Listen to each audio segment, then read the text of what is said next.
I feel good. I feel great. I feel wonderful.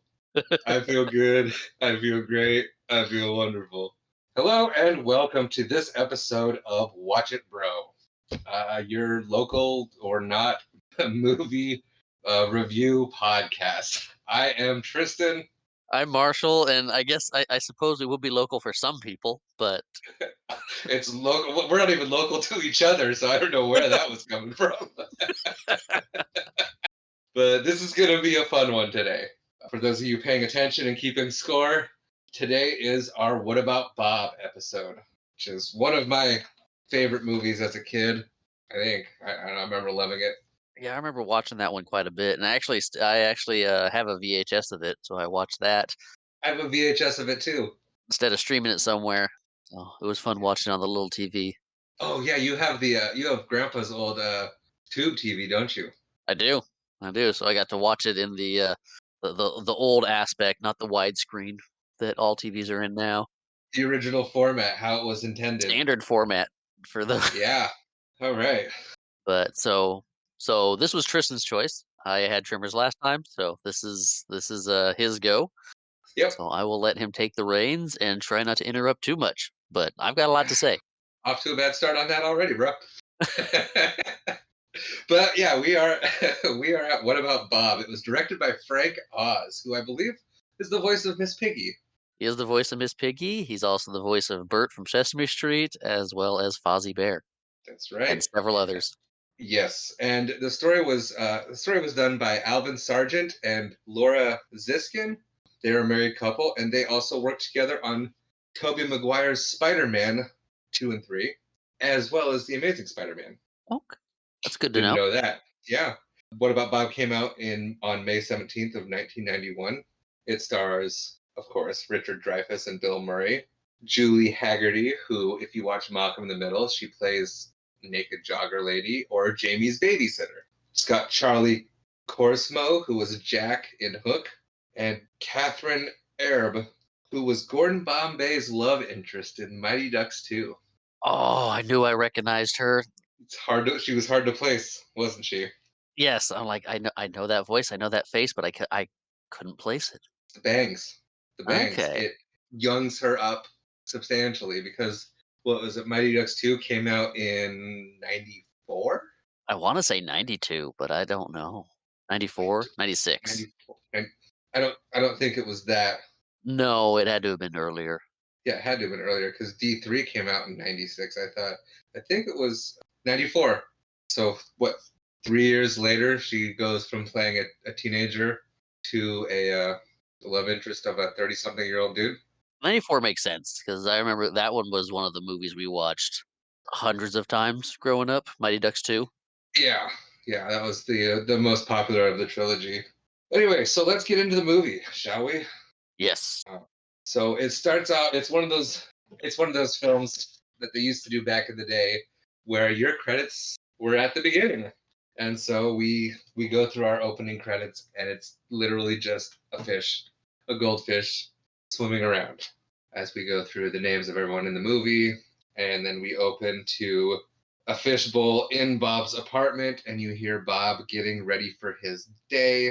Kind of, it sets up that he is odd. Good way to put it. It doesn't go deep into who he is, like it kind of gradually introduces to that. So we find out he kind of cheers himself on in the beginning of the day, gets ready. We find out he works from home and he has a goldfish that he talks to after he clocks in for work. We never find out what he does. He's in his apartment. He's got a time clock there. He sits in front of a computer. He punches in. He takes his phone off the hook. And then we cut, and it's him staring at the door. Yeah. I don't think, yeah, it doesn't go into what he does at all. It's got to be like a telemarketing something So, or like a billing. so yeah, he says, oh, "Wish me luck, Gil," as he leaves and walks down the hallway of his apartment complex, which is standard New York in the 90s. That's the picture it's painting right now. He walks down at an angle, making sure not to touch any of the walls, and then we're outside, and it's Yeah, it's New York City, downtown New York City. You got the people walking by, you got the pollution, you got, think New York late 80s, early 90s, and that's what we got. It's that classic New York look that you see in all the movies, Home Alone 2, Ninja Turtles, where it's just grungy, dirty New York. Yeah, before they cleaned it up. Bus goes by, freaks out about the exhaust coming off the bus, and then it cuts right to Dr. Marvin's receiving a phone call from his wife. So he's on the phone with his wife. They're talking. He's very high floor, seems very successful. Immediately talks about how he thinks Good Morning America is going to come up to Lake Winnipesaukee and interview him about his book that he's released. I don't know why I threw the air quotes up there. He did write a book. In fact, it It is an actual book that he wrote. is. And yeah. So they set up very, very quickly that this man is highly successful, well regarded in his field, and also full of himself. Yeah, he's the big shot psychiatrist, and he knows it, and he's ready to ride that wave of success and fame. And so he's talking to his wife on the phone, talking about, what I went over already. And his secretary chimes in and says, "You have a call from another colleague." And so he takes that from Dr. Fensterwald. And it shows him as he's talking on the phone with Dr. Marvin, and he's packing up his office, and he's got this look of just desperation on his face. And he's like, "Hey, leaving the practice, but I got a patient that I'm going to pass along to you. His name's Bob Wiley." And of course, Leo's like, "Oh, he's not a psychopath, is he?" And Dr. Fensterwald is like, "No, no, no, nothing like that. He pays on time. He arrives early. He arrives early and pays on time. One of the two."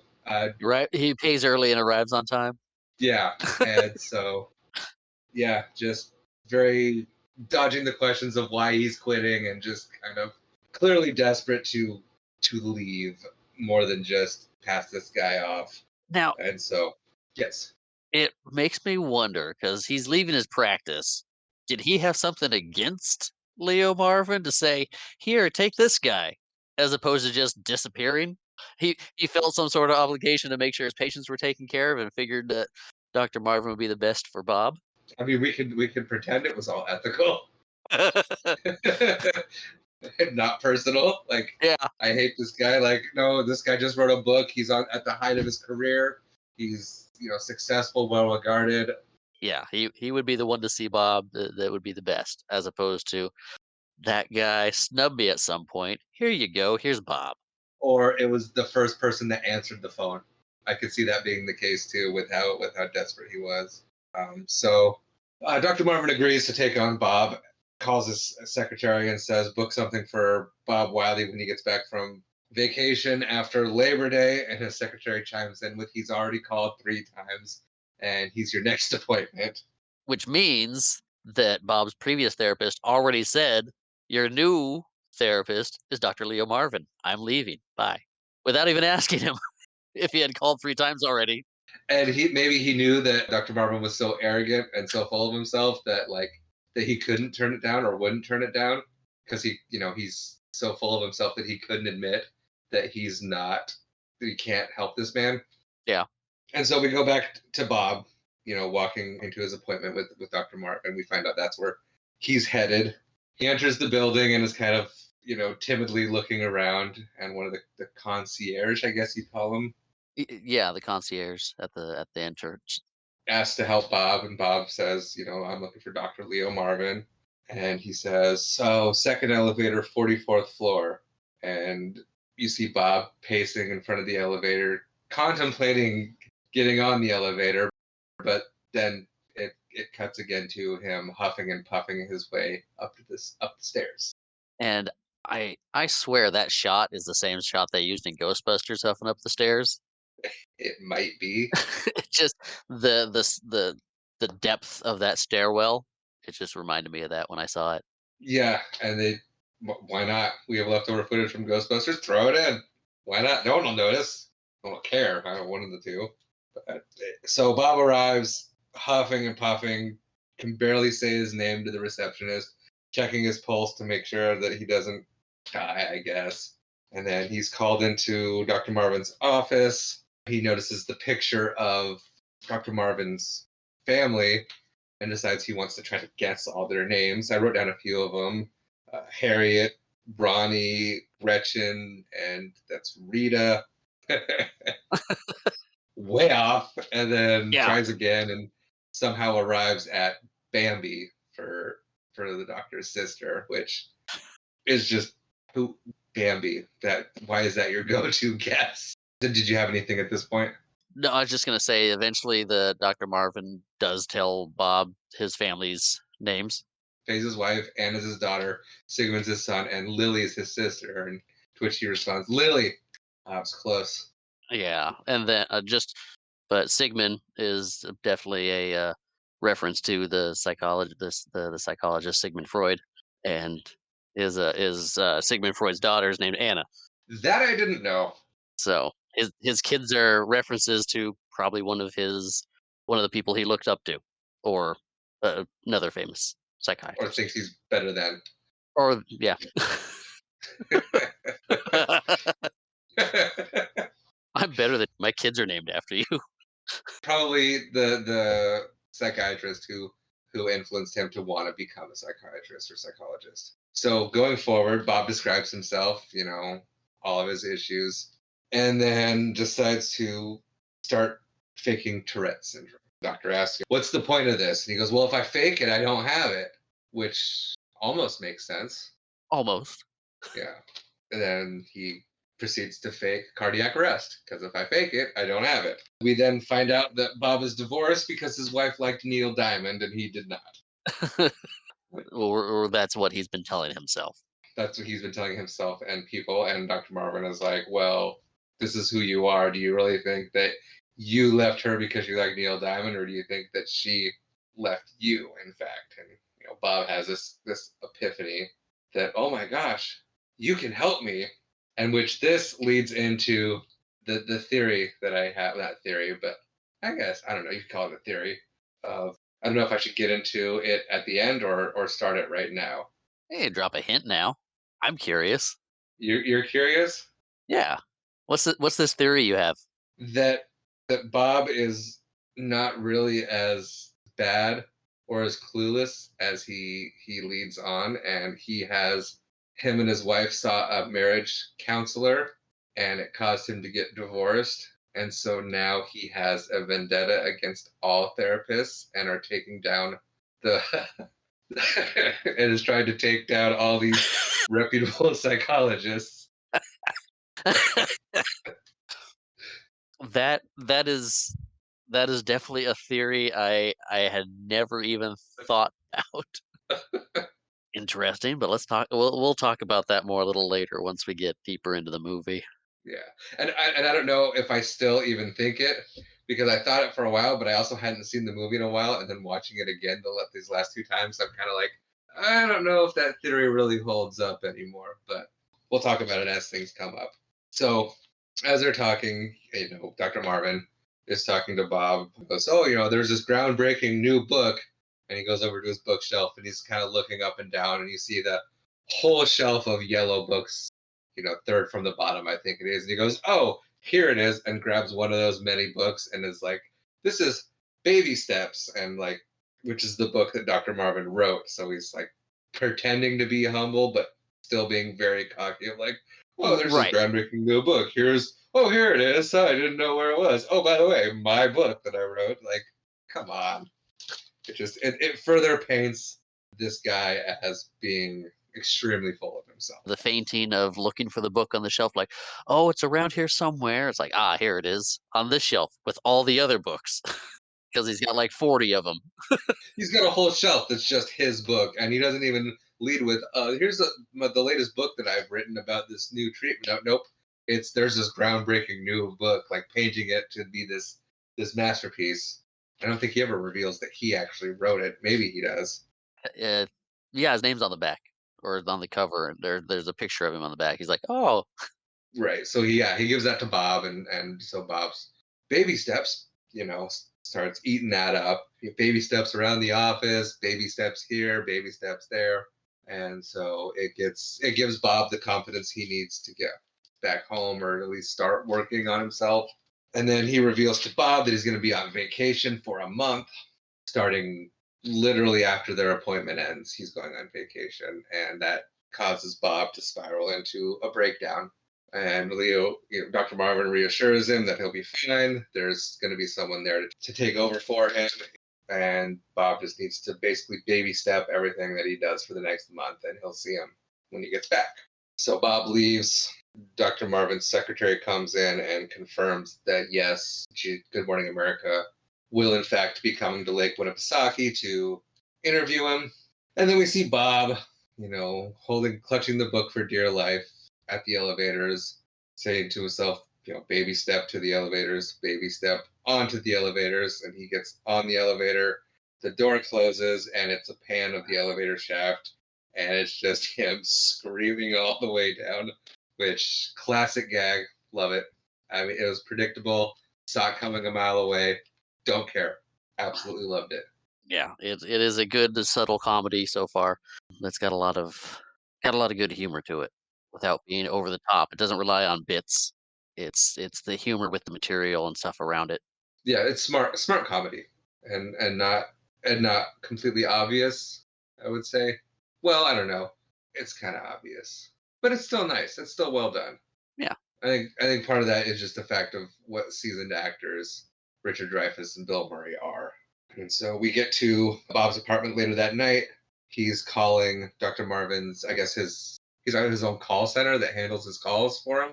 Yeah, it's I think it's either part of the practice that he's a part of in the network, or it could be part of the building. That might be. So yeah, he calls them, ends up talking to Betty, says he's supposed to Dr. Marvin gave him his number and he lost it, so he needs it.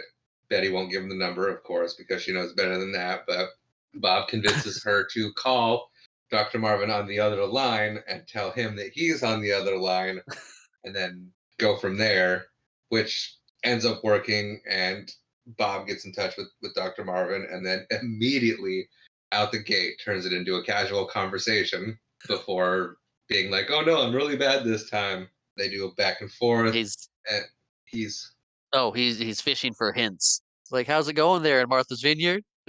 you want to keep Maine all to yourself? Trying to find out where he's at. Doesn't work. They hang up, and then we go to it's dinner time at the Marvin Cabin Lake House, and Betty calls again and says, "I have an urgent call from your sister." And of course, he's like, "Oh, Lily, patch her through." Which you could go back to the theory. In the office, he made sure to guess the names of the family so he could get them to use them later. Okay, that is a little bit of I could see that.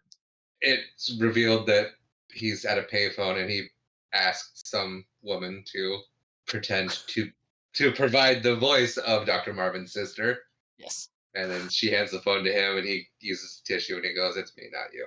And then he proceeds to once again try to get a location from Dr. Marvin and try to get him to talk to him.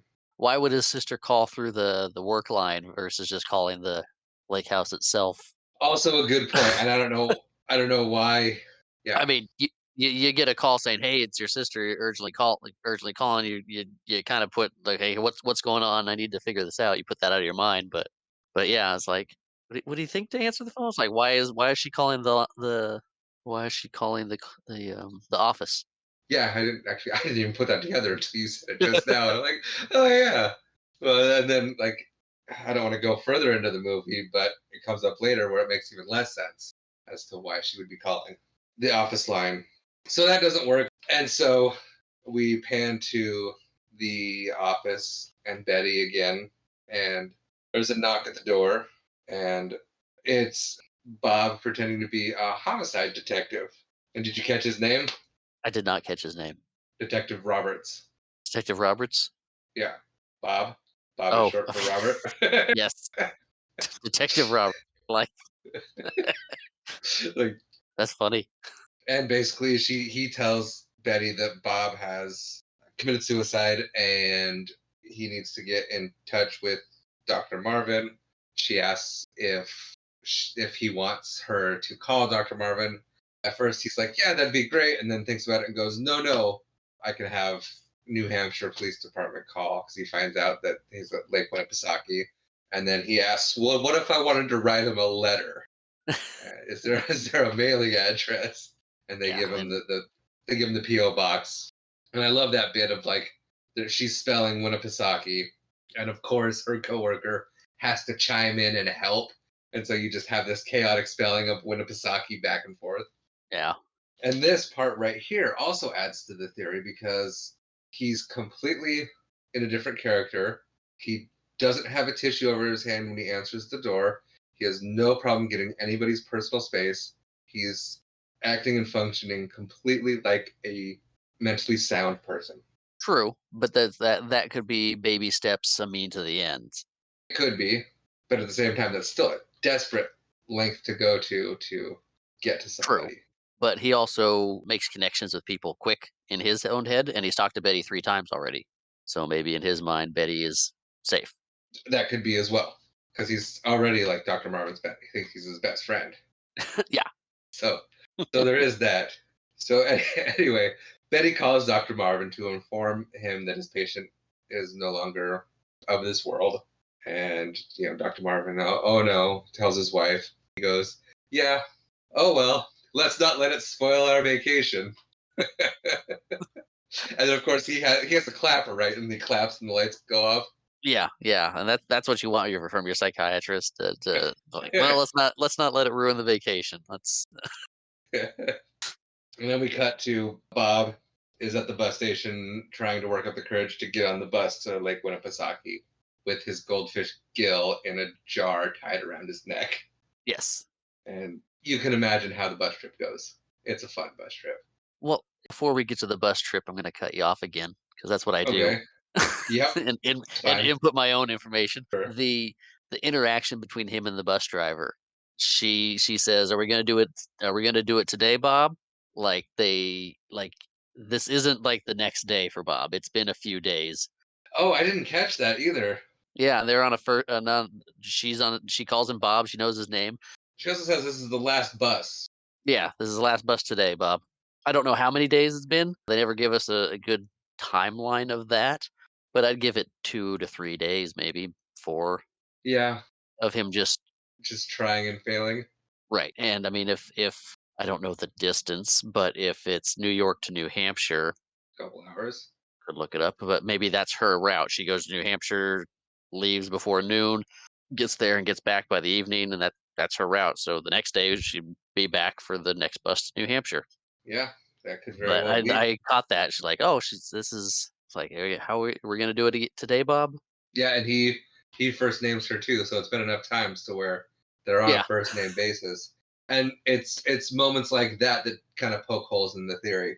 yeah. Because otherwise, the only one he would be putting on the act for is his doctor at this point. Right. So he would be getting on the bus to make things Well, not necessarily, because he's got to keep up the charade outside of the doctor as well true. to maintain innocence. Of Yeah, course, he's not really committing any crimes. It's not like no, he's killing these people. a very different movie.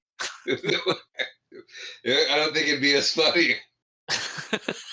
Probably not. Anyway, so we're on the bus now, as you can imagine. Sorry, I derailed us. Back to the bus. No, it's fine. We're on the bus. We got hours to talk. It's cool. We're on the bus. It shows him getting on the bus, and then it shows him dry heaving into a bag, and it shows no one else around him. Everyone has since gone to the front of the bus to stay away from him. As one Ted Mosby once said, "If you can't spot the crazy guy on the bus, you're it." Yes, but to be fair, I think Bob already knew he was the crazy guy on the bus. True. So the bus arrives at Lake Winnipesaukee at the bus stop there, and he gets off the bus, and the rest of the bus cheers, which I like. That's Yeah. good. That's funny to me. And at which point he realizes he doesn't have an address, he has the P.O. box. And so his only hope is to stand in the middle of the parking lot screaming Dr. Leo Marvin in hopes that he's there. And guess what? He is. They were there grocery shopping in preparation for Good Morning America. And Faye, Dr. Marvin's wife, hears Bob yelling his name and says, "Honey, is someone calling you? That guy right there." Dr. Marvin notices him and goes, "Oh, get in the car. Everyone get in the car, fast." And then Bob spots him. And then Bob spots him and immediately comes over, thanking him and telling him how much he appreciates it. And then, he pulls him to the side. They chat a little bit. And he's like, "I thought you were dead." And Bob goes, "Oh, they told you?" As if they wouldn't inform the doctor that his patient's dead. Right. Well, he's on vacation. Maybe they wait till he got back. I don't know. Actually, yeah, I guess. But if Homicide's looking to get a hold of him, they might as well give him a heads up, like, hey, although Betty never mentioned the homicide detective. I don't think so. And I don't think homicide investigates suicides. No, it doesn't. And now we're actually backtracking. Yeah, but we remember things and things come up. Things come up. That's what we're here for. We're here to talk about it. If you're enjoying our banter back and forth, feel free to contact us. Watch it, bro. Podcast at gmail.com. That was a horrible plug. I liked it. I realized I didn't do any of this. We just dove right into the movie, so I have to remember. Oh, we do the how to get a hold of us at the end, usually, right? I don't think we've actually established a routine for that. We should write it on a whiteboard or something. Well, we haven't forgotten it yet, so I think we're good there. Well, that's good. But okay, so they're talking, and it's great Bill Murray's performance right here, where he keeps begging for an appointment, and Dr. Marvin keeps saying no, and he finally just breaks down and goes, "Give me, give me, give me! I need." And of course, that his patience runs out, and he goes, "Fine, I will meet me at the Gutman's Diner. I will call you at 4:00." Yes, he doesn't commit to coming down. He says, "Go sit there. I will call you at 4." And then Bob says, "Could you make it 3:30?" So we're in the diner, and Bob is staring at the clock, saying, "Baby steps to 4:00. Baby steps to 4:00." He's working the program. Working the program. He's not a slacker, which he mentions earlier. When I'm not slacking. I'm not a slacker. I'm doing the work. Right before he jumps into "Gimme, gimme, gimme! I need." And then he realizes that Gil's been trapped in that jar with just that little air hole at the top for hours, and the Gutmans give him a bowl, and he dumps Gil in, and Gil is happily swimming in his new temporary fishbowl. Yeah, so someone else tries to use the phone. He freaks out, yells at the guy, thanks everybody in the diner for accommodating him, and says if he passes out or his bladder explodes, to let Dr. Marvin know. And then I believe he's interrupted by the Gutmans. Yes. Say, Dr. Leo Marvin? And Bob's, "Yes, you know him?" And they go, "Yeah, he bought our dream house out from under us. We've been saving our whole life." And he comes in with his bags of money, which, and my wife and I discussed this of he had a right to buy the house because, they're clearly very angry and resentful towards this man. I mean, it's established immediately. And, my wife was like, "Well, he bought a house. They can't hold that against him." And I think the implication, though, is he bought it out from under them, which means they had put the offer in. Their offer had been accepted. They were waiting to close escrow. And then he came in, wanted the house, made an offer, outbid the Gutmans, and basically bought the house while they were waiting to close escrow by offering more money. That's how I interpreted it too. It's like they bought it out from under him. It must have been everything was almost said and done, and it was at that 0 hour where Dr. Marvin's like, "Ooh, I like that house right there. I want it." It's like, well, there's an offer on it. Well, here's more money. Okay. Yeah, it's not for sale. It's already been sold. "Oh, well, how much will beat the offer?" "Oh, well, okay, yeah." And that makes it understandable that they're so mad at this guy. So they volunteer to show Bob where he lives. They are very helpful. They are so helpful. So and then it goes to Dr. Marvin trying to teach his kid's son Siggy how to dive. They're on the dock. He's trying to teach him. It's very clearly he's very clearly in a hurry to do this. So it just shows that like he's doesn't make time. I mean, he Mm, makes time without really making time. right. Even in his little speech, he's like, "You know how important this is to me. I'm taking the time out of my day to teach you how to dive." And Saban's like, "I don't care to learn how to dive." He's like, "No, no, I'm going to teach you. I'm being a good father." It's He's more obligatory than what he actually wants to do. right, right. And the way it's set up, it's like, okay, he's planning on spending about 20 minutes doing this. Like, dive in, dive in. Okay, you got this. Bye. Right. We're gonna teach you how to dive. Let's hurry and get this over with.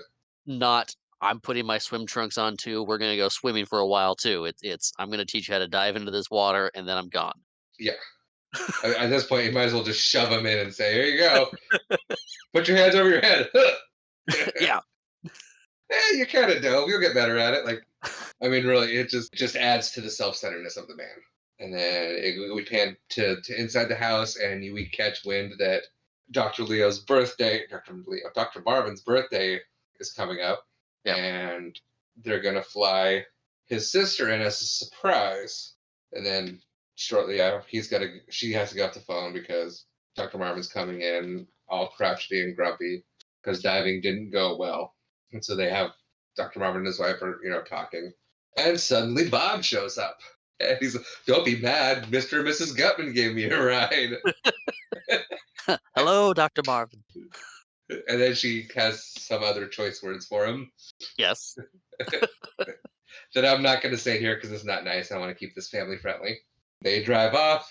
They're out on the deck, the patio, Yeah. and Dr. Marvin is explaining to him what a violation of trust this is and how inappropriate it is for him to repeatedly not listen and ignore the boundaries and proceed to do exactly only what he wants with no regard to Dr. Marvin in the slightest bit.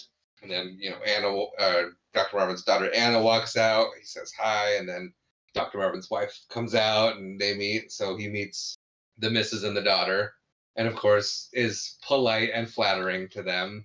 Immediately getting into the good graces. And then Dr. Marvin invites him for a walk. And so they start walking down the driveway a little bit. Bob walks through the flower bed, just like just just no regard for any of it, just like a child. Yeah. And so Dr. Marvin gets a brilliant idea that he's going to write Bob a prescription to take a vacation from his problem Yes. or his He's not problems. he's not giving a permission to take a vacation from his life, but from his problems. If something comes up, read the prescription and follow it. Exactly. And this just tickles Bob. Loves it. So he, starts walking down the road, kicking rocks, literally kicking rocks, and almost trips and falls, which I found to just be hilarious. I don't know why. Just the visual comedy of this grown man, like in a childlike happiness. It was great. It was a great acting choice there. And so he, walks on. He leaves. They're back into the Marvin's house in the kitchen. They're all chatting. Bob shows up at the door, This is and the next day. no, this is because he forgot the fish. Oh, He forgot Gil. So he gives him the fish, and then he leaves. The next day is when he's in front of the fireplace, like he's moving the rifle down, and then he's got the bust of him. It's the bust of himself, right? yeah, yeah, it's a bust of himself. It's a rifle, it's a chair. He's trying to set up the perfect shot for Good Morning America to make himself look as good as possible. And everyone else just wants to go eat. Yeah. they're all hungry, and so they're talking, getting ready to go have breakfast, and then the captain's bell starts ringing that he's got out in the patio, and they go out, and there's Bob, and of course, Dr. Marvin's like, "Bob, what are you doing here? I told you to go take a vacation." And he's like, "I'm not here." "You're not?" He goes, "No, I'm not here. It's not an appointment. I'm just stopping by. I'm on vacation. I told the Gutmans what you said, and they decided to put me up for the month." Like, which also lets you know how much the Gutmans hate this man. Yes. That they're willing to deal with Bob Yep. living at their house for free for a month just because they know that he's gonna torment the doctor, Yes, or maybe they genuinely like him. they could. They could. Because I mean, one of the things you notice about Bob through the movie. He's friendly and charismatic and connects with people really quick. He does. He's very good at connecting with people. He's got a eccentricity about him, but that doesn't it overall it doesn't rub hardly anybody the wrong way except Dr. Marvin. Right. Yes. And so he sends him. Oh yeah, he gives him their paper. Paper boy that was on the front door, and he leaves to take off back down to the Gutman's house. I'm assuming they. Dr. Marvin calls a family conference and says no one let Bob into the house. And the family, of course, is asking questions, and he completely ignores them and goes, "Okay, we're on agreement. Good. Yep, Conference over." it shows more of his "this is my way or the highway" attitude with everything. Right. And at first, I was just like completely against him, like, "Oh, this guy's a jerk." But as I've gotten older and done therapy my own self, like, this man is not wrong. True. I mean, to yeah, th- I say the my way or the highway attitude mostly because he didn't listen to anybody else and just said this is it what we're doing. But he's the psychiatrist, the brand new patient that he met for 5 minutes, and this guy pretended to commit suicide, tracked him down, and showed up at his house in New Hampshire. His vacation home. Yes, yes, that is by all accounts. Yeah, don't let this guy in the house. Absolutely. There's like a constant violation of the doctor patient relationship. I mean, and in all reality, he should have called the cops. Absolutely, absolutely. But and that's where his arrogance comes in. Is, oh, I can handle this. Yes, So it goes to Bob walking down the long road. Anna pulls up and offers him. really quickly. One thing I picked up on this time that I've never picked up on before when he's walking down that road, it's he just kind of starts running at some point, and I was actually heard what he said. He's like, "Oh, this is nice. There's no one out here. I'm all alone." He's like, "Wait, I'm all alone," and then he starts running, panicking that there's no one else around, and that's something I'd never really picked up on before. It's just he'd always just started running. I'm like, well, maybe he saw the car coming behind him and just kind of to get out of the way, or. But no, he's like, "Oh, I'm on my, I'm alone." Right, and that scares him.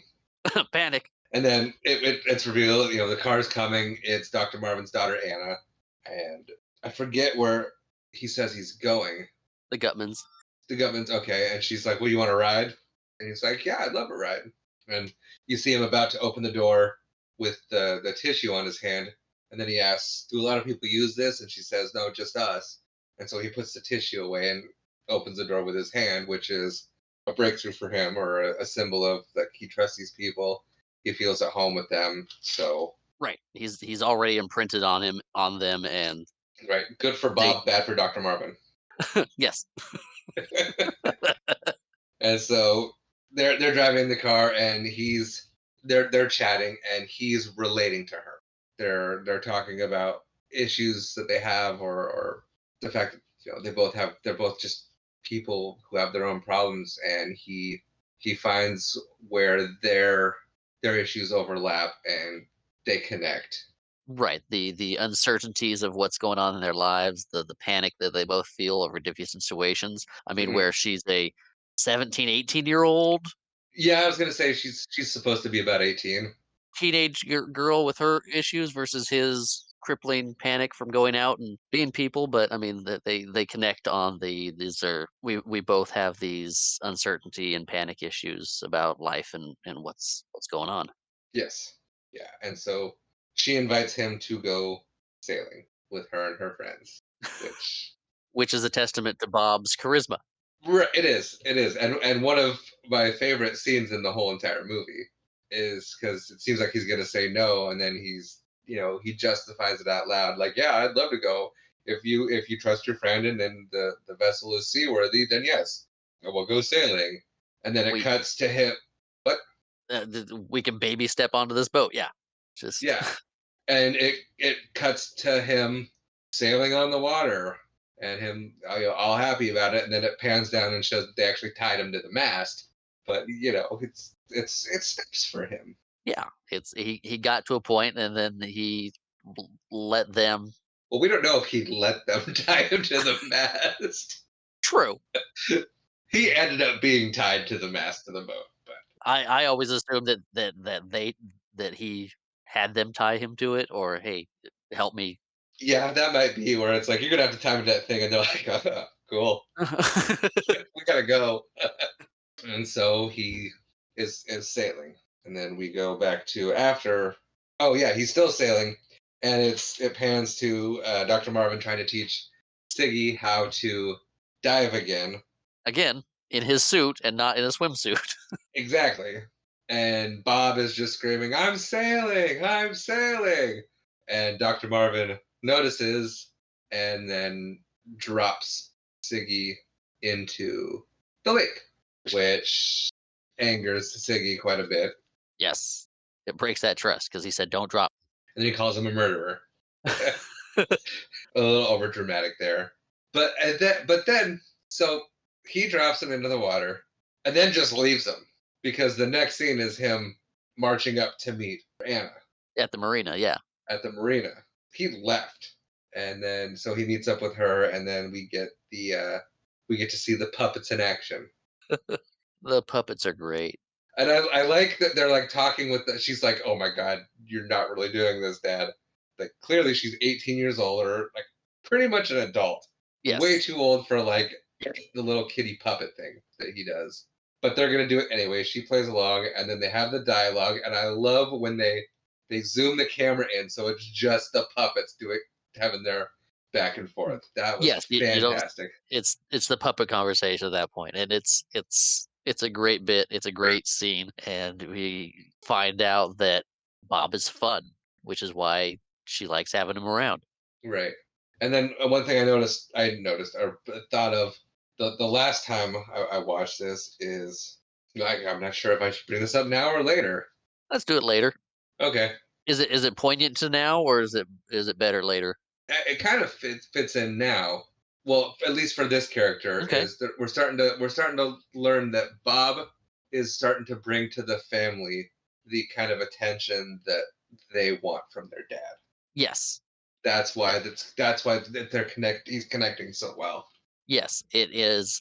Instead of a relationship where he's the big psychiatrist trying to analyze everything in her life, it was more of a conversation with Bob, with relating to the problems instead of saying, "This is what your problems are," or "This is how we deal with things with puppets," because that's how we've done it since you were a kid. It's treating her like an adult. Yeah, treating like people, not a patient. Right. And they decide that she storms off, and he decides to leave the car there because they'll walk home. Right, leave the car at the marina. They storm off and they walk home. Then we go to Bob running into Siggy at the dock, and he's sitting there playing a Game Boy, even though it's off. And there's just randomly a bike laying down there. We never see him ride the bike. I think that's the only time in the whole movie we see a bike. I mean, you gotta set the scene, right? You put kids' toys down. It's like, don't give him batteries for the Game Boy. He'll actually play it. We need him to act. Right, right. But like the kid doesn't have he's in a swimsuit. He doesn't have pockets. Is he riding his bike with the Game Boy? I don't know. I don't It know. was just weird to me. I'm like, oh, there's a bike. Never gonna see that again. Yep. Or you notice those things like the Game Boy's off, or I've seen in other movies like, oh, a Game Boy. That's not a Game Boy game. Or oh, a Game Boy. There's not even a game in it. Yeah. It's like, try a little harder. Yeah. I mean, I get you're not supposed to be doing that, but still, it's like you could pay attention to the details. Yeah. If we're gonna suspend disbelief in some things, you gotta make it easier. So Bob, comes to Siggy and says, "Hey, you notice anything different about me? I sail now. My trick was I let the boat do all the work." And then Siggy sarcastically says, "Oh, you should try diving." And Bob goes, "Okay, let's do it." And so he has Siggy teach him to dive, and they're at the dock. They do the fake edge because Bob's afraid of the water, Right. and then Siggy's teaching him what to do, and he goes, "I can't see you get in front of me." And so Siggy takes this opportunity to really show Bob how to do it, and he starts setting up on the edge of the dock like he's gonna dive, and The Gutmans are watching in the little canoe. Yep. Anna shows up. Faye notices in the house and says, Leo, come look at this. And he's all happy and looking out, and then sees what's going on, and that smile's instantly gone off his face. His face falls in seconds. He's like, "Oh, what? Oh." And then Siggy dives. Yep. On the count of three, Bob lets go, and Siggy dives. And the Gutmans cheer. Anna cheers. Dr. Marvin runs out. Thanks, Bob. Very good. Good job. I'll take it from here. And shoves Bob into the lake. He does. And Bob still has the life vest on, which yes, is I'm guessing good for Bob. yes, very good for Bob. I don't know if Bob can swim, but everyone is suddenly now extremely invested in Bob's well-being. Right. He just went into the water, floated under the dock, and like, "Oh, save Bob."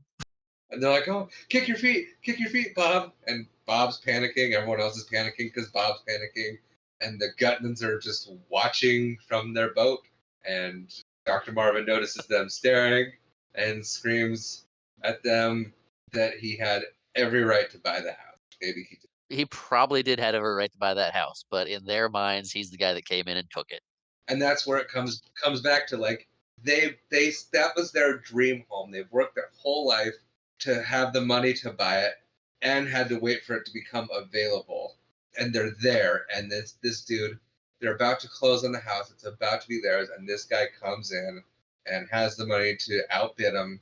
And he probably said, "I'll give you the X amount cash." I mean, who knows how Yeah. much money this guy's got, and just took it from him. The Gutmans have the diner, right? They do have the diner. Why are they sitting in the canoe in the middle of the day? I was going to bring that up too, because we see them in that canoe a lot. And it's like, how are you running the diner when you're sitting in that canoe? Maybe they decided to take a month off because Bob's there. Maybe they've got the manager and the people running it. They don't need to be there all the time, and decided to hang out at the canoe and see what's going on at Dr. Marvin's house because Bob's there. Let's see what Bob's gonna do. And so it goes to them. And I never figured out where they are. Are they at at the marina again? On the dock? Because Bob's showering, I think that's at their house. they have an outdoor shower. Yeah, because you hose off when you get done swimming and then go inside. Okay, It could be at the marina, but that would have been far for them to go yeah. Well, I was just confused because it was something that we had never really seen before and never really established where they were. It was just kind of this outdoor shower. because Faye and Marvin or Faye and Leo were at the house when they came outside on the patio to watch Siggy jumped in, so it wouldn't make sense for them to go anywhere Sure, but there's really just there's no way in any of the shots that you can get your bearings on where they are in that one shot. in that one shot. So it just kind of Could be. it's that scene to me, or that location of that scene to me, just kind of seemed out of place. And it could be just an issue of location. Like, well, we've got this house, we got this plot, but we need a shower for him to be. So we film at this other location where this thing is, and we'll just pretend it's on the other side of the property or something. Yeah, I mean that makes sense. So yeah, Dr. Marvin apologizes to the family, and the whole family is like, "You need to apologize to Bob." He's like, I'm not apologizing to Bob. Yeah. And then, Bob notices, I guess, hears his name or whatnot, or notices Dr. Marvin looking over, and he just a simple raise of the eyebrows, and then Bob kind of in that little nod back. There, I apologized, and now I'd like him to go.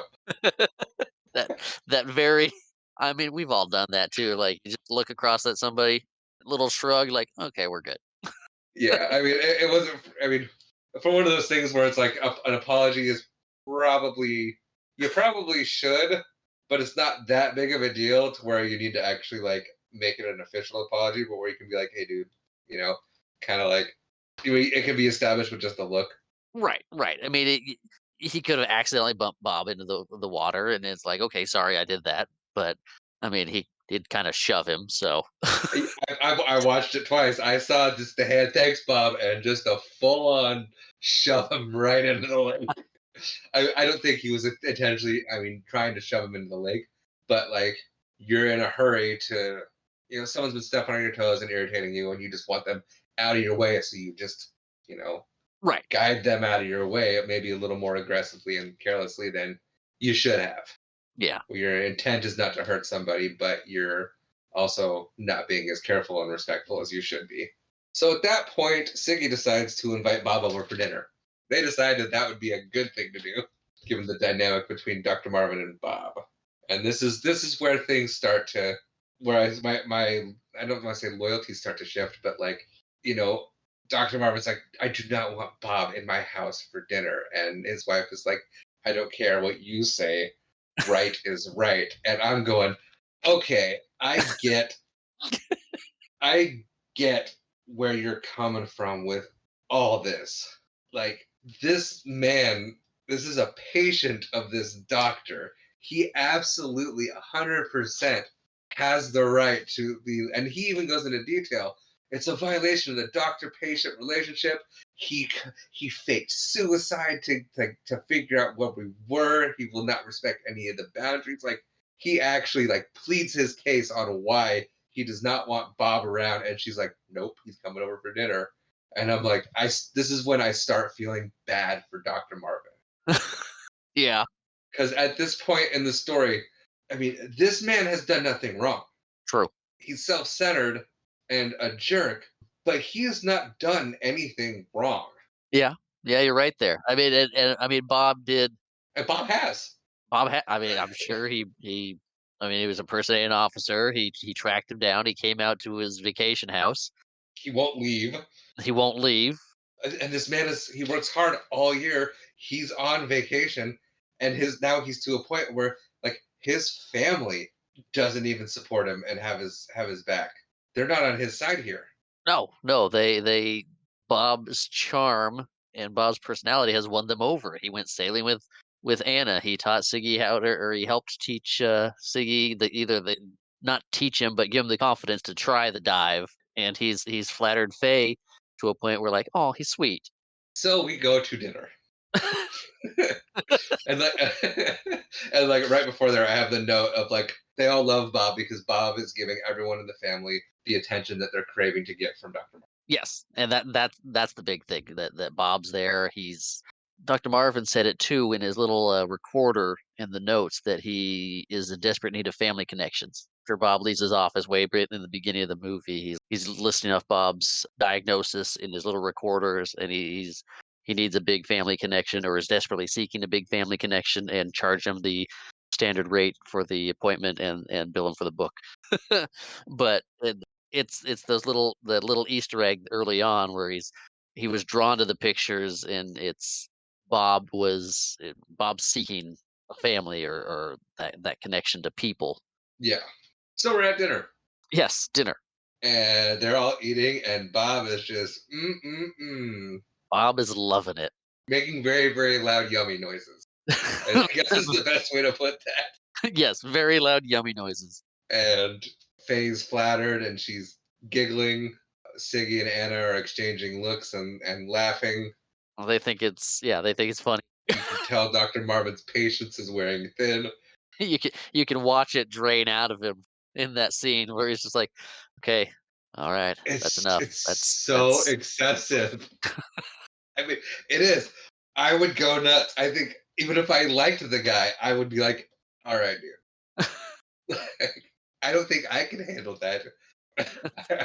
I mean, I found it funny because we were supposed to, and it's set up that way. But like, if I was really feeding someone in my house, and they're just yeah. Yeah. finally he snaps and goes, "Will you stop that?"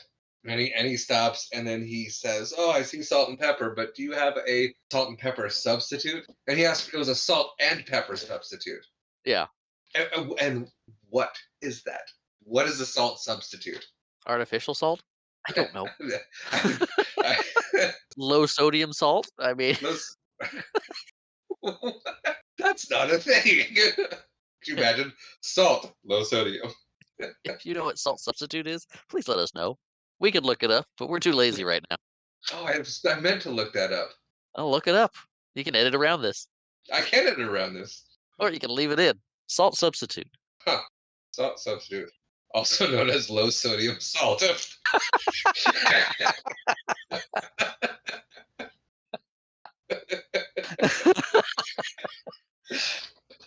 Well, I kind of feel stupid for making fun of low sodium salt. I'm feeling good for guessing that. Yeah, good for you. Thank you. Yeah. Anywho, so Leo gets up to get the salt subs, the low sodium salt, and starts choking. Oh, yeah. He's grumbling to himself all the way there and then starts choking. And Bob springs into action to give him the Heimlich maneuver, because of course he does.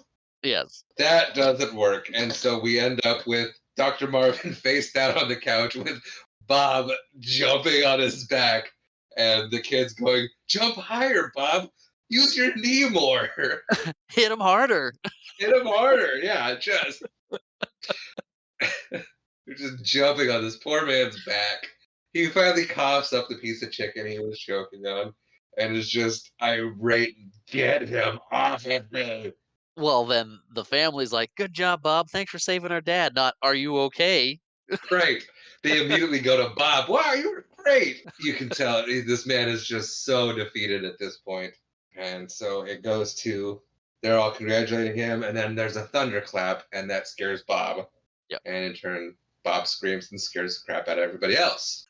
And it starts raining, and they are all doing dishes whilst singing in the rain. Yes. It is a very cute little scene. It is a very cute little scene with Dr. Marvin looking on and saying, "I don't mean to be a party poop, but I think it's time Bob sing his way home." To which they reply, "Well, he can't walk home in this." And he goes, "Did I say walk? I meant I'll drive him." And then Anna reminds him, "No, Dad, we left the car at the marina. Remember, that was your idea." Then he can borrow my slicker. And then everyone just stops and stares. And then it immediately cuts to Bob sitting on the couch wearing the raincoat and Dr. Marvin desperately staring out the window. Waiting for the rain to let up. And then his wife comes up, goes, "Honey," and he's like, "Shh, it's about to let up." He's like, "Please let up. Let this man leave my house." Just hoping against hope. And she's finally like, "It's not going to let up. It wasn't like 1 o'clock in the morning or something." Yeah. And the big thing is the Good Morning America is supposed to be there in the morning. At 7. Yeah. So they're already like looking at like 5 hours of sleep, maybe, and they're just starting to get ready for bed now. And so he gives in, and he's like, "I don't want him sleeping on my couch." And his wife goes, "There's an extra bed in Siggy's room." And me and my wife were both just like, "What? The 90s were a different time. You've known this man for all of a day. He's a patient of your husband's who your husband cannot stand, essentially a stranger that you are inviting to sleep in your son's bedroom." Like, I mean, I get that you can't just send him walking at 1 o'clock home at 1 o'clock in the morning in the rain. I get that. So, I mean, the hands are kind of tied here, but it's just the more it's going on, the more I'm kind of getting on Leo's side with this Yeah. a little bit. I guess it's been decided that Bob's staying the night. Dr. Marvin can't find his toothbrush while he's getting ready for bed, so he's brushing his teeth with his fingers. Ziggy and Bob start talking about fears. It's another scene of Bob connecting with the family in ways that Dr. Marvin doesn't. So he's treating Siggy as an equal and understanding his fears and empathizing with him. They're just talking. It's not trying Yeah. to fix anything. It's just two people talking about something. And no, Right. Are you afraid to die? Do you ever think about death? yeah, they're talking about death. So he's at that age. He's afraid of death. He points out that they're gonna die. There's no way around it. Bob's gonna die way sooner than he is. Yeah. He just brings it up there. He goes, "What else is there to be afraid of?" And Bob first says, "Well, not diving anymore," and that makes Siggy smile. And then Bob says, "Or Tourette's syndrome," and Siggy goes, "What's Tourette's?" And Bob just smiles, and so and I love that. I loved how natural that felt. Just that moment. I think that's one of my favorite acting moments of the movie, and it's not a big moment. It's not any big impressive acting thing. It's just a subtle like the kid asked a question, Bob didn't answer. So what would a kid do? A kid would ask again, and I thought it was a great little moment. Yeah. Definitely a good moment, and it's the subtlety of it as well. Yeah, it just seems so natural. And then it goes into Dr. Marvin's bedroom, and you hear some expletives from Bob, and then you hear Siggy say something back. Faye and Dr. Marvin are of course concerned and leave the room, and then it goes into Siggy's room where you see Bob and Siggy jumping on the bed, yelling profanities at each other as Dr. Marvin busts in and goes, "What is going on in here?" And the two kids are caught, and and Siggy goes, "Tourette's, Dad, Tourette's." And the delivery was so perfect on that. It was so good. And of course, Faye's eating it all up. Dr. Marvin's upset, and Faye's like, "Oh, come on, it's just kids being kids." Which now we have Faye taking on a motherly type role with Bob now. Yes, at this point, she sees those 2 as friends. Siggy and Bob are bonding like, "Oh, they're kids." They're kids. This is my son's best friend now. Surrogate son, surrogate mother type of thing. Good for Bob, bad for Dr. Marvin. Yes. Dr. Marvin's already stressed, Good Morning America's coming, he's like, "I just want some peace and quiet." Bob goes, "Oh, I'll be quiet." And Siggy goes, "I'll be peace." I laughed at that. I love that. It's a great joke. It's a joke I would have made 100 times and thought it was funny every time. My wife, nope, not at all. Really? She goes, "It's not funny." To be fair, we growing up, you and I have been in that exact situation. Getting Yes, we have. "What are you 2 doing?" "Sorry, we'll go to sleep." I don't think we ever pretended to have Tourette's. No, no, but it's the we're supposed to be sleeping, we're being loud, and we're busted, and We're all worked up, and so we're not thinking about the words that are coming out of our mouths to our angry parents. If you've been there too, feel free to write in, watchitbropodcast@gmail.com. oh, I'm excited to see how many emails we get. Oh, I'm so excited to see it. Yeah, if you have a story about that you want to share in our email, please send it in.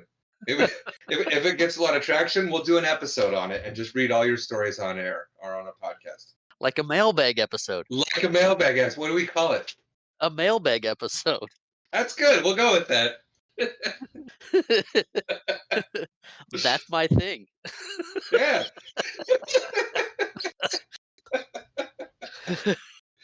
We gotta get through this movie. Where where were we? Peace and quiet. Yes, peace and quiet. And then Bob sees that Dr. Marvin's visibly upset, and so he's asked if he needs a Valium. Yes, he offers him drugs to get to sleep. Yeah, actually, he offers him a Valium. The guy turns down the Valium, and so he offers him two more prescriptions for sleep. It's it's the charisma and the acting ability that makes you love Bob and side with him a lot because it's just There's not a lot of people that could make that role likable. yeah. Well, they one of the options when they were casting was Robin Williams for the role. I can't remember off the top of my head what he was doing instead that he had to turn it down. And they also offered Steve Martin both roles. I could see Steve. Well, actually, I could see him as both because the jerk. But a lot of times when you have a movie that's the straight man and the goofball, and Steve Martin's in it, Steve Martin's the straight man. I don't recall really seeing him play off of another straight man, like being the goof. I don't see Steve Martin doing that. And now we're way off topic. That's how we go. Yep. Okay, so we go to the next morning, where it is time to wake up Bob. I laughed so hard at this point every time I see this movie. Oh yeah, me and my wife, we're in stitches. You got Bob's laying there on the bed, and Dr. Marvin's like, "Okay, Bob, time to get up. Come on, Bob, get up, Bob, Bob, get up." Just getting louder and shaking him harder, and like you can see how red Richard Dreyfuss's face is from trying to get Bob up, and a bit like to the point of where he's like bouncing this grown man off this bed, screaming, "Cock-a-doodle-doo!" It's almost the reverse of the Heimlich thing scene from the night before. Bob's jumping on him to save his life, and Richard Dreyfuss is jumping and shaking Bob. Bob, Bob, get up, Bob. Yeah, just screaming at him and shaking him. And then Anna comes in, Faye comes in, Siggy wakes up. They're all just like, looking, and like when I was a kid, I thought they killed Bob. Straight up. Didn't get why Dad was laughing. I'm like, this man's dead. Why is this funny? That's I I that's hysterical. I didn't know. I'd never seen the movie before. First time I watched the movie, I'm like, they just killed Bob. Where are they gonna go from here? Like, is he dead? What's happening? I never even thought that. Oh yeah, I thought he was dead, dead as a doornail. Because like it would be perfect. Good Morning America's here. Now we got a Weekend at Bernie's situation. Why not? Yeah. And then the alarm clock chimes, and Bob wakes up peacefully. Everyone's looking at him like, "What?" And Siggy gives him a little hi, which was perfect because somebody had to say something. Yeah, and You can't just leave it like that. Bob's looking around, "Why is everybody in here? What's going on?" Everyone's here looking at me. So Siggy says hi. So they're desperately trying to get ready for Good Morning America's arrival now. Bob comes casually strolling down the stairs, and Dr. Marvin's like shooing this man towards the door, like, get out of here. Good Morning America's going to be here any minute. You got to be gone. And as Bob is leaving, he calls back, Good Morning America's here, and goes out to meet Good Morning America. Bob is lingering because that's what he does. They introduces Bob to Good Morning America as well, saying, oh, he's a patient that lives down the road. And they immediately think that Dr. Marvin wants to have Bob on the show. And they're like, fantastic idea. That's better than what we thought. Let's go with that. And Dr. Marvin's like, no, But he can't say that. no. So he pulls Bob aside and says, hey, I don't want you on here. I don't care what you got to say. Just, I don't want you on the show. Just make an excuse and leave. And so the first excuse Bob comes up with is Dr. Marvin doesn't want me on the show.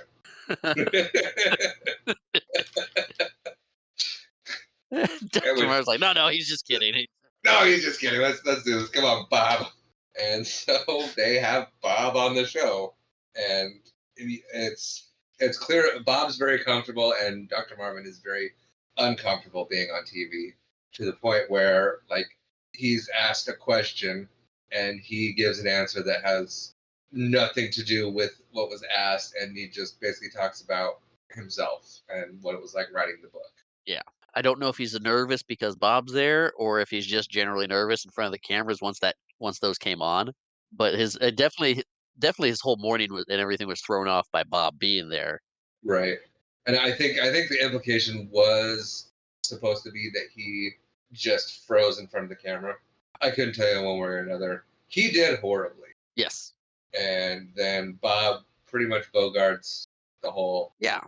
He calls the family up. It's like, "Here's the family." takes Dr. Marvin's seat. It's like Dr. Marvin's a great guy. He let me use his toothbrush. Then we find out why Dr. Marvin couldn't find his toothbrush. Bob used it. He's sleeping in his pajamas. And it paints Dr. Marvin very well, though. To the general public, it does paint him in a good light. That he's dedicated to his patients. He's trying this new thing. He took a patient on vacation with him. He's only been a patient for 3 or 4 days.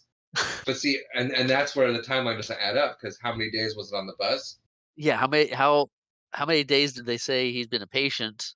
He said 3 or 4 days. 3 or 4 days? So he's been up at Lake Winnipesaukee for 3 days, 2 days. 1 day? No, they spent the night. Spent the night at the Gundersons, spent the night there. So this is day 3. This is day 3, so he got up there like day 2. So he figured out he was the patient. He was the patient first. Got all the information he needed. I mean, I'm sure we're looking too far into this. It's just a number you Oh, throw out. I'm gonna do it though. I'm gonna do it. I'm gonna do it right here. So yeah, he's the patient. He gets the bus the next day. So I think he went for like an early day trip, and then maybe he never missed a bus. Uh, Maybe he was trying to be the first one on the bus, and he's like trying to get on and then doesn't make it, and tries to get on and doesn't make it. And I'm gonna drive myself nuts doing this. So Good Morning America leaves, and they're leaving, and they want to come back in 3 or 4 months and do an update on Bob's progress, if that's okay with the doctor. And of course, he's like Yes, I can't say no to that. No, it's a great idea. Well, he's not even paying attention. He's like, "Sure, whatever you say." Yeah, he's lost it at this point. All he's trying to do is maintain his composure until Good Morning America leaves. Yes. That's all he's trying to do. And they're like, "Come down and take a picture," and he goes, "No, no, not even a little bit. Not even going to entertain the idea of coming and taking a picture. You all do it, have fun, whatever. Stay Yeah. right here." So the picture's Bob, the family, and the lady from Good Morning America, and I think the producer. And then finally, Good Morning America leaves, and then yes, Igno I just I just thought of something I just thought of something from later on in the movie that made me laugh, and okay, we'll get to it, but we'll get I to it. just Yes. And so Good Morning America leaves, and Dr. Marvin loses it. He flips out because the interview was a disaster. Ian flips out because he didn't want Bob there in the first place, and then Bob was there the whole time, and Bob's still there, and he kicks Bob out. He tells him to leave and throws him out of the house. And Siggy says, "Why did you kick Bob out?" He goes, "You think he's gone? He's not gone. That's the whole point. He's never gone." Then he opens the door to reveal Bob, who says, "Is this a new kind of therapy?" And then he goes, "You see?" Yeah, apparently it's implied that Dr. Marvin goes and takes some time to cool off, and then comes back and apologizes to everybody and says that the nerves got to me, the stage fright or whatever have you, they got to me, and I apologize for my outburst. And then invites Bob to go for a little drive. Yes, and while Dr. Marvin's calming down, Bob's out there talking to the family, letting them know that he's a wonderful man. He's just stressed. He's got a lot on his plate and on his mind. It's okay for him to blow off steam every now and then. Totally having Dr. Leo Marvin's back. Yeah, just building this guy up. And so they go for a drive, and he drops off Bob at the conveniently local mental asylum, mental hospital, Yes. for an involuntary 24-hour hold. So they drag Bob off, and Bob is clearly unhappy about it, panicking. And then it shows Dr. Marvin driving home, having dialogue with himself and Bob, even though Bob's not there. Yeah. Just you can tell he's losing his mind a little bit. Like Yeah. he's Bob's gotten to him in a big way, and Yeah. so But he's happy. He's laughing. he's He's laughing. Bob's gone. Have a cigarette, Bob? Oh, sorry, didn't know you were in a straitjacket. Ha! You know, cracking jokes that Bob's finally gone. So he gets back home, and as he literally pulls in the driveway, and Faye like runs out to meet him, and is like, "Your colleague from the mental hospital just called." Hands her the phone, and he's, "What? No, no!" And yes, son of he says that a lot for the rest of the movie. And so he drives back, and Faye's like, "Where's Bob? What about Bob?" Oh, I just thought of something that we didn't touch on a bit before. When Bob and Dr. Marvin were leaving the first time, Faye was like, "Be sure to be back by 7," because they left it very ambiguous as to where Bob and Dr. Leo Marvin were going. Right. She just said, but to be sure to be back by 7. And so, yeah, then he drops off. Okay, so now he gets a call he's very, very unhappy about, and we assume he's driving back to the mental hospital.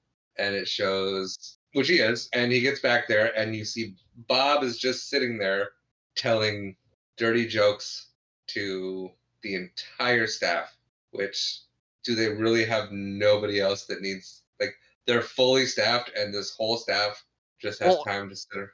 I think it was some staff, some patients, just that whole common area was kinda gathered around him while he was telling stories and jokes and stuff. He won everybody over in a matter of hours, if that even that long.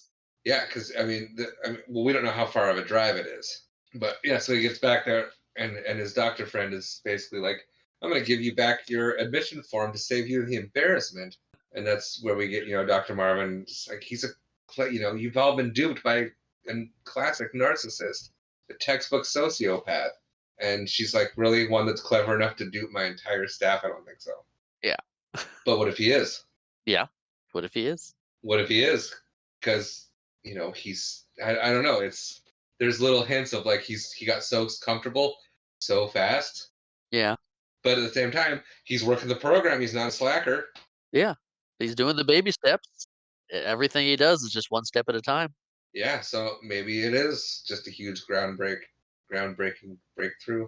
Anywho, yeah, Dr. Marvin now has to drive Bob back home. And, Bob's sitting there just having a great time talking about, it's great, but it's not like the dynamic you and I have.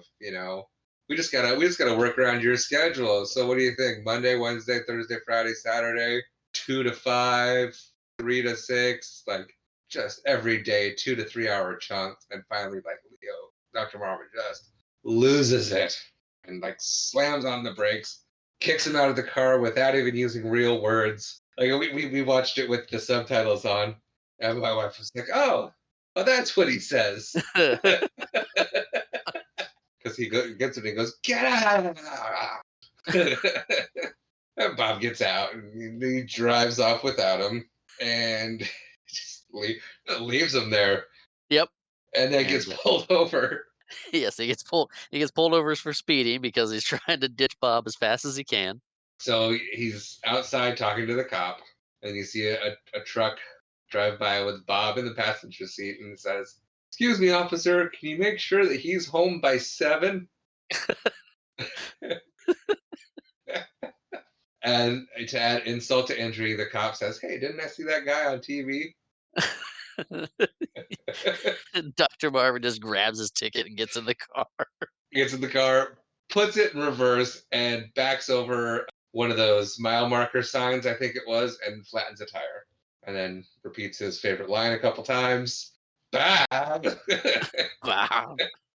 And starts using Bob as a cuss. Yeah. And while he's changing the tire, he gets hit with mud. Hit with mud. Someone splashes in a puddle that is there from the night before when it poured down rain. Cuts to a shot of the front door, and he just kicks his own front door in. The big double doors come flying open.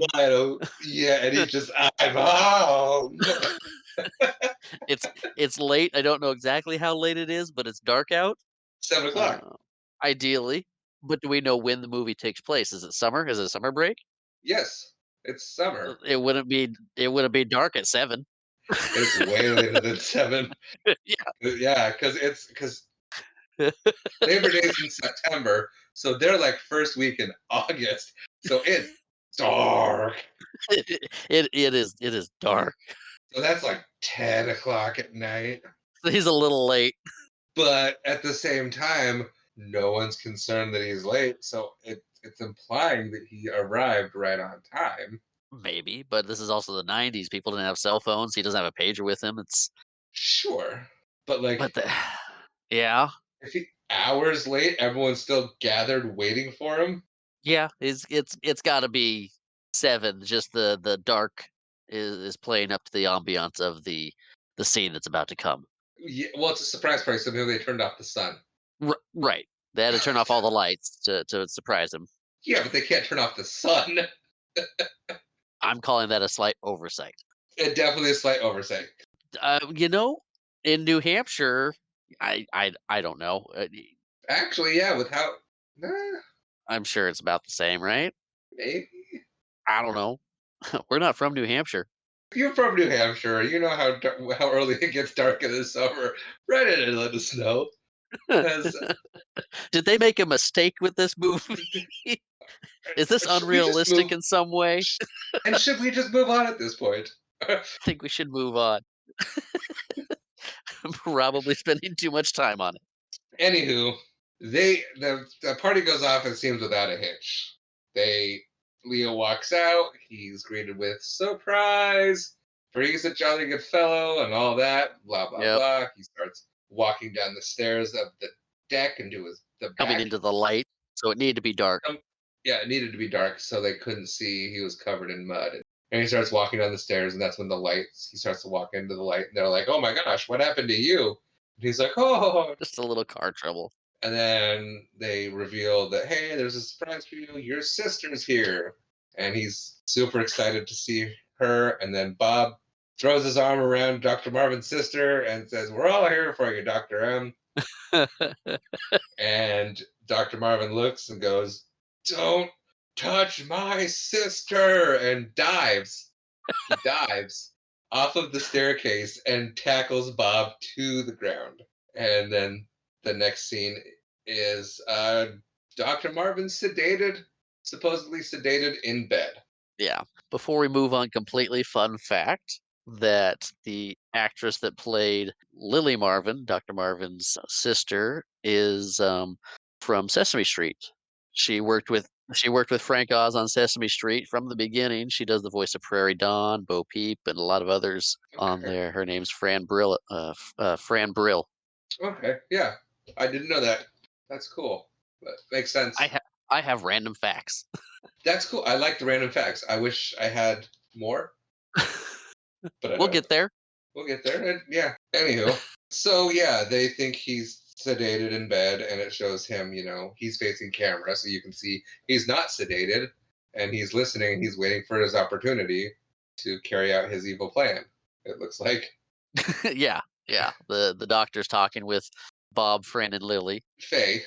Yes, it is. Doctor's talking with Bob, Faye, and Lily about what's best for Dr. Marvin. Right, and then talking about a prescription of Prozac, and then Bob chimes in.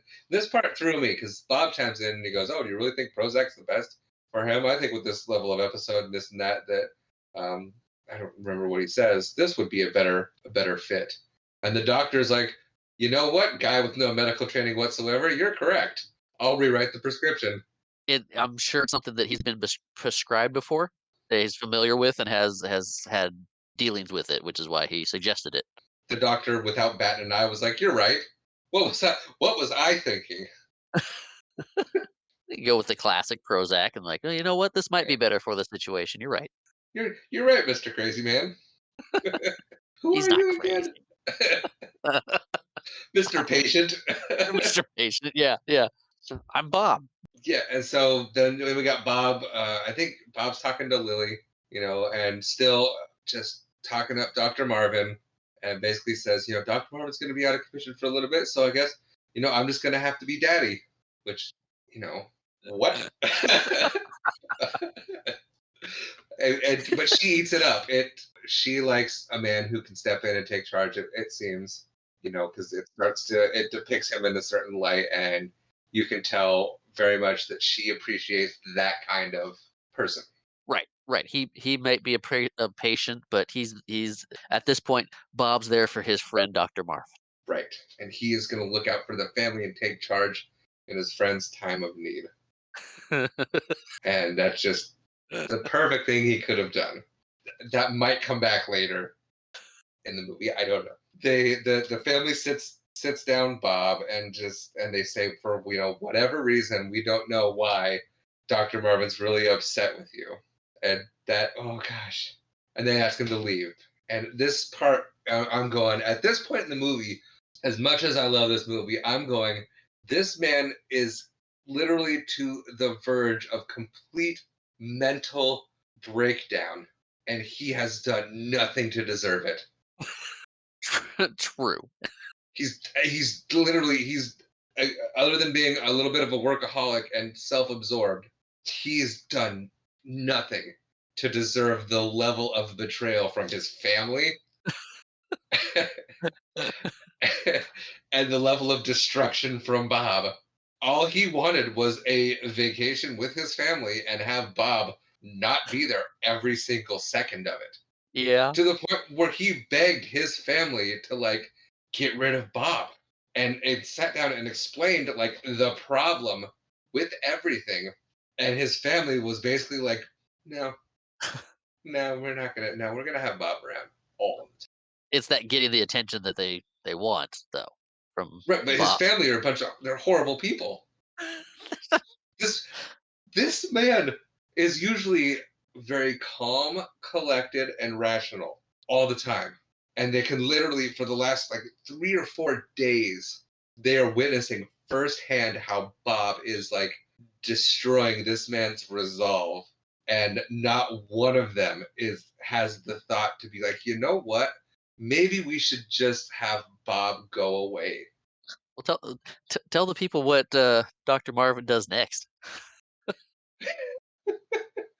So he breaks into a hunting store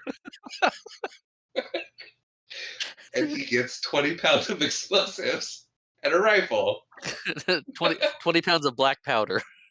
20 pounds of black powder, and kidnaps Bob at gunpoint. Great segue on your part, by the way. Thanks. Dr. Marvin has been pushed to the edge, then pushed He, to the point of he's the, kidnapping a man. not just kidnapping a man, kidnapping with the intent to kill. Yeah. Yeah. He finds Bob walking down the road and holds him at gunpoint and is like, taking Bob, get back into the woods. You're gonna do whatever I tell you to. He goes, oh, this is great. Should I put my hands up? Yeah, do that. That's great. Like Bob's just playing along. Like this is like, again, he says, is this some new kind of therapy? Yeah, Bob, it's death therapy. Guaranteed to work. And so he's tying him to a chair, putting the explosives around his neck. And Bob's like, are you gonna shoot me? He goes, oh no, Bob, I don't think I could shoot anybody. I am gonna blow you up. Because this is black powder. A teaspoon of this will take out a tree stump. And Bob goes, well, how much you got here? And he goes, 20 pounds worth. Like, let's do the math on that. A little bit of overkill? Maybe. But like I said, he's been pushed to his limit. He has been pushed to the end. And so Dr. Marvin leaves Bob there in the middle of the woods. Bob's like, take care of Gil for me. Oh, yep, take care of Gil. He goes, don't worry, Bob, I'll feed him until he's nice and fat. And then I'll eat him. And so it shows Dr. Marvin walking back to his house, and he's, having the dialogue with himself of like, first he's practicing his story. Oh, he tried suicide once before. More fish, anyone? First we'll eat Gil, then we'll eat Bob. No, that's too much. No, that's too far. But that actually comes later. Does it? Yeah, it does. Okay.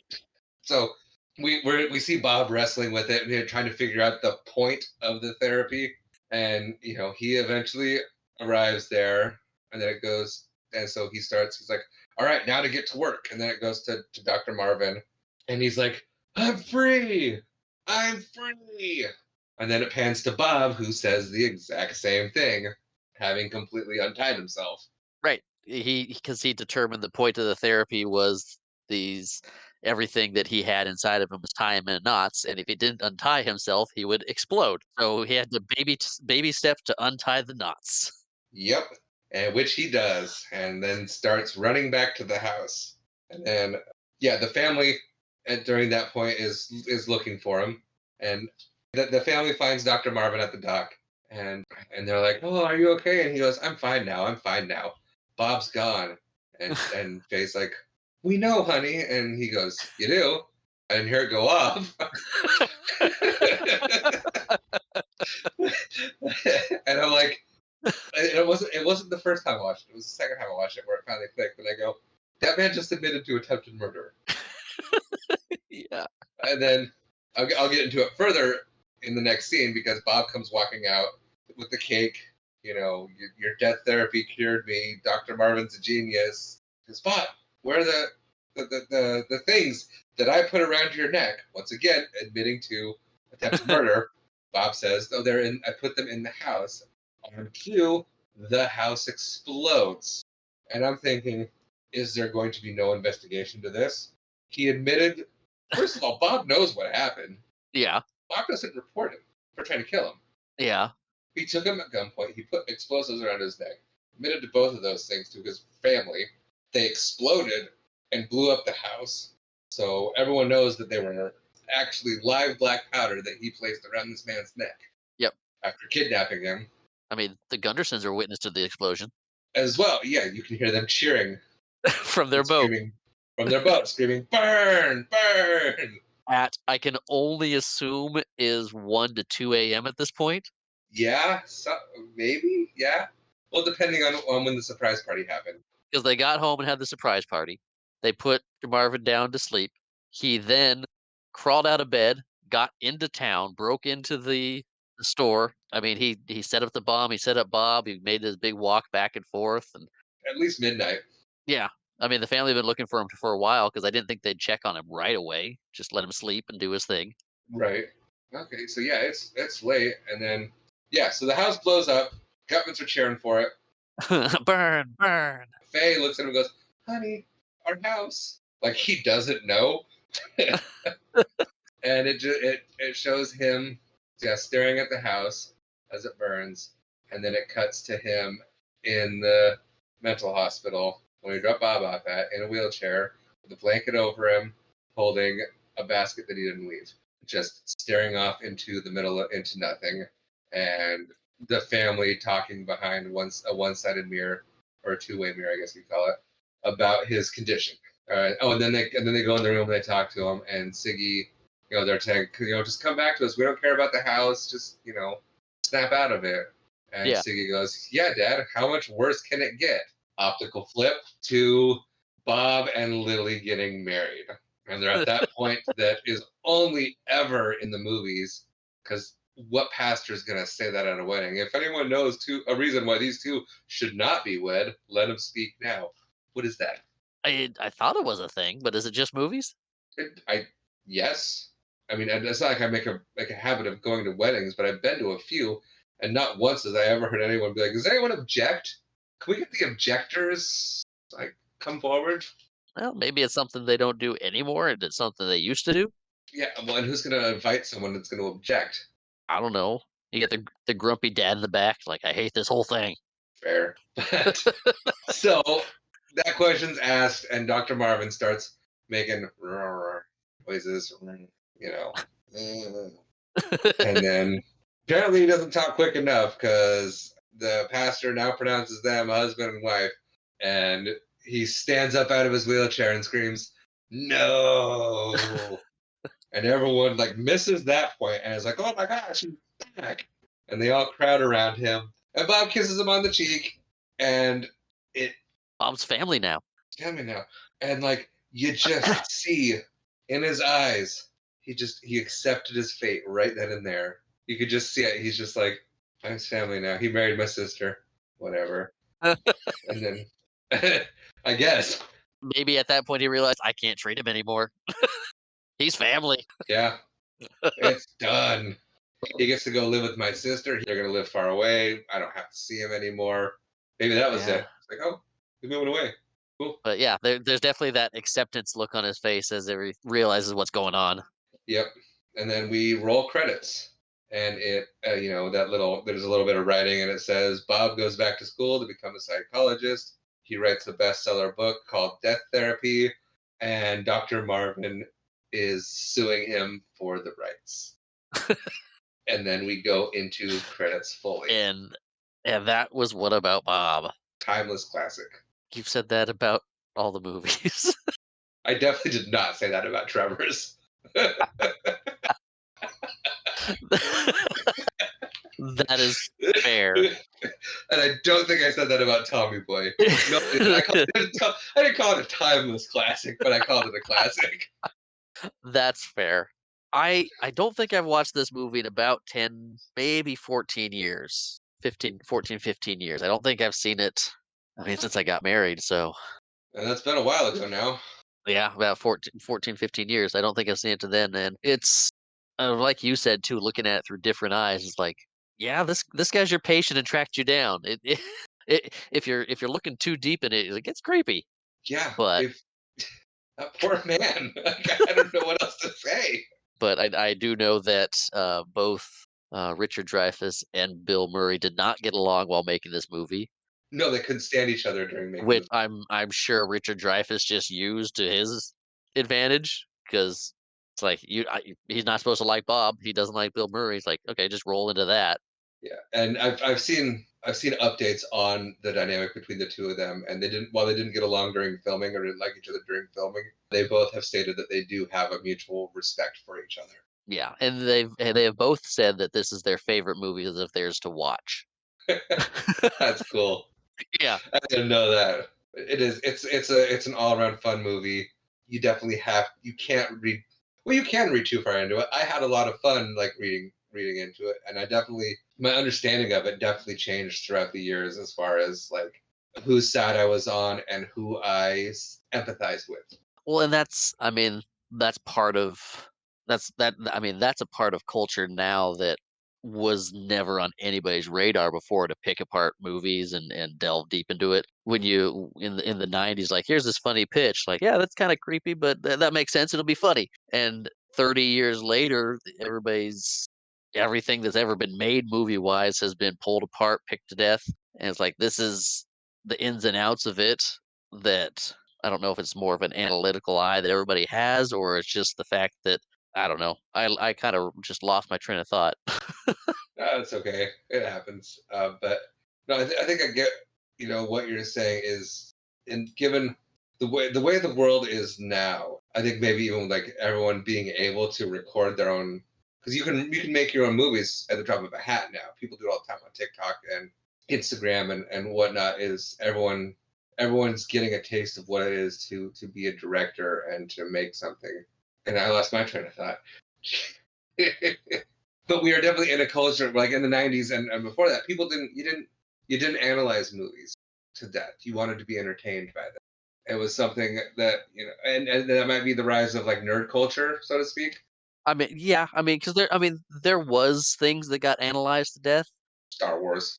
Star Wars being a big one, Star Trek. But you had these niche things. You wouldn't back in the day. There wouldn't be a forum about the ins and outs of planes, trains, and automobiles, or something like Home Alone. But now there's type in review breakdown of pretty much any movie, then there's somebody that's covered it. I don't want to say to death, but let's take a look at this movie. But it's one of those things, different perspectives as you get older. As an example, watching the Goofy movie growing up, you're like, oh, this is you side with Max. You're a kid, you just want to like, yeah, Max, go do your thing, get it done. And watching it now with my son, it's like, oh, poor Goofy. Yeah, I never would have guessed you would have made a comparison with the Goofy movie. Oh, the Goofy movie is a great movie, and it stands out as a good look at the passage of time and how relative things are if you look at them. As a kid, you side with Max, you want him to get to his concert, you're like, "Yeah, he's being dragged on this trip, I want him to get the girl." And as an adult, you're like, "Oh, man, Goofy, he just wants to spend time with his kid, he's growing up too fast," and I get that. It's like, "Stop being a little jerk, Max." So Maybe it's the fact of like it's just our generation. Movies were so much more accessible. That's when the VCR came out, DVDs were born. You had home, you had entertainment, you had movies at home. You didn't have to go to the movie theater. So we were raised with movies. true. You had movies in the house, you had your VHS collection, like books. Yeah, and so now that we've grown up, like since we grew up with movies, it's part of our nostalgia, and it's such a bigger part of our life that we want to break down and relate to them because we spent a lot of our childhoods relating to characters in movies. That makes a lot of sense. That could have a lot to do with the fact of like now we want to really break these down and analyze them now. Interesting. Any final thoughts on What About Bob? Oh, I'm gonna watch that a lot more in my life. Yeah, It is a good movie. I can't wait for Finley to watch it. When we go up north, like when we go to your house, there's times where we still watch it in the car on the way on road trips. that doesn't sound safe. Well, it's behind the driver's I seat, so I I can't I see it. I know, the kids in the back watch it, and you hear Bill Murray. But it's a favorite of our household. So we're definitely that's gonna be something that we're gonna watch. I might go and watch it with dad again in the next couple of years just because so many memories watching it with them growing up. I know we watched this one a few times during our family movie nights that we'd have. Oh, and anytime it was on a Saturday, dad would sit down and watch it. Yeah, yeah, it's like, "Oh, it's, I don't wanna say maybe TBS or AT&T? Not AT&T, TNT, Home for Movies, or USA, No, I think it was TBS. That was the superstation. They would always play movies on Saturdays, TBS. but Yeah. yeah, I enjoy this movie. I'll definitely be watching it again, probably not for a while, but Still holds up. I like it just as much now than I ever did. and now And now it's your turn to pick. I think it's time for me to surprise you with my pick. Okay. And we are gonna do something which I don't know if you've ever seen it, and if you have, I don't think you've seen it in a long time. Okay, so I think my two guesses for what it was, I don't think Oh, we're they are. guessing. Nice. What's your guess? Well, no, because I thought I was like, well, we're getting into it's getting into be December, so we're gonna go with your favorite Christmas movie, and you're gonna go Die Hard. Oh, yeah, that would be fun. I've seen that one quite a bit though, and I wanted to give us something else to look at. And then I thought, well, we just had Thanksgiving, so he might go with Planes, Trains, and Automobiles.